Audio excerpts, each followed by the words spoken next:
Why has the Middle East erupted into its most dangerous war in decades? How did we reach this point of no return for an entire region? %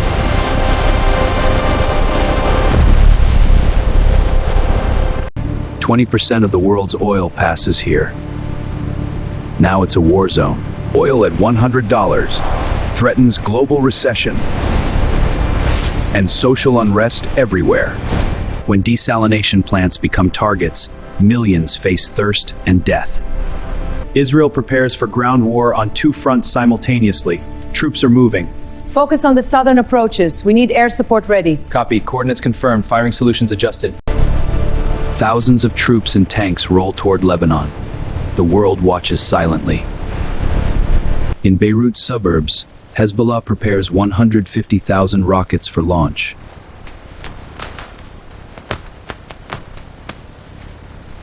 Hidden inside mountains, Iran's missiles wait for launch orders that could change everything. Dubai's empty hotels and burning oil tanks show Gulf states are now targets. US warships patrol alone as traditional allies refuse to join this fight. Europe's top diplomat declares this is not our war, rejecting US demands for help. This is not Europe's war. Over 1 million displaced, and this camp grows larger with each passing hour. Behind every casualty number is a child whose entire world has just collapsed.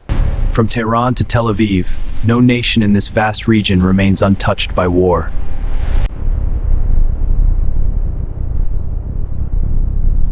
What if the unthinkable happens and nuclear weapons enter this conflict? A single nuclear strike would kill hundreds of thousands and poison land forever.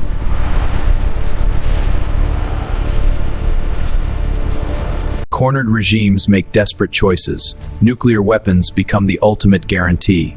The time has come for a final decision. Our forces are ready. The option is viable. Israel would not wait. Preemptive strikes against nuclear sites would begin immediately. A massive oil spill in the Strait of Hormuz would create an environmental catastrophe. Marine ecosystems would collapse.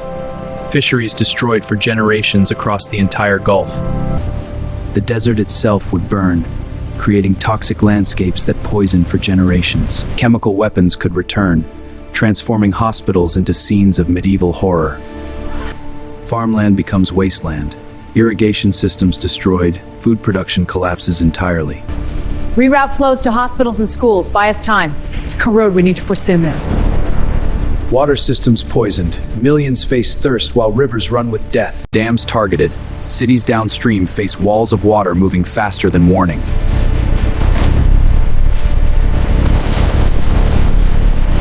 Decades to recover, if recovery is even possible. The Gulf becomes a Dead Sea. Chemical plants burn. Toxic clouds spread across borders, poisoning everything they touch. Air travel halts. Economies that depended on tourism and transit simply collapse. This is no longer a regional war. It affects every person on this entire planet. In secret rooms, far from battlefields, the first quiet conversations toward peace begin. Messages pass through secret channels, carrying proposals too sensitive for public discussion. At the United Nations, diplomats struggle to find words that can stop the killing. The human cost is staggering. We must find a way to de-escalate. My country calls for an immediate ceasefire. Arab leaders meet urgently, knowing their own nations will be next if the war spreads. The conflict threatens us all. We must unite to stop the fighting. The latest reports show a shift in battle lines here. And the local response? Resolution 1722 has a clause we can adapt. I'm adding the economic incentives. Draft is complete. Face to face, away from cameras, the only diplomacy that might actually work. Our latest reports show the enemy is consolidating forces here. Satellite imagery confirms it, along with signals intercepts. We have contingencies for diplomatic resolutions. They share one understanding, that victory is impossible and only mutual destruction awaits. On the streets of world capitals, millions demand an end to a war they never wanted. End the war! Peace now! In Tehran and Beirut, ordinary people risk everything to demand what they deserve: peace. That's enough! Go on peace! We have suffered enough! Brief ceasefires allow aid to reach starving civilians, but the guns fall silent only temporarily.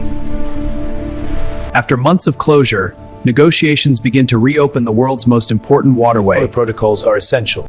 Prisoner exchanges build trust, proving that agreements can be kept even in wartime.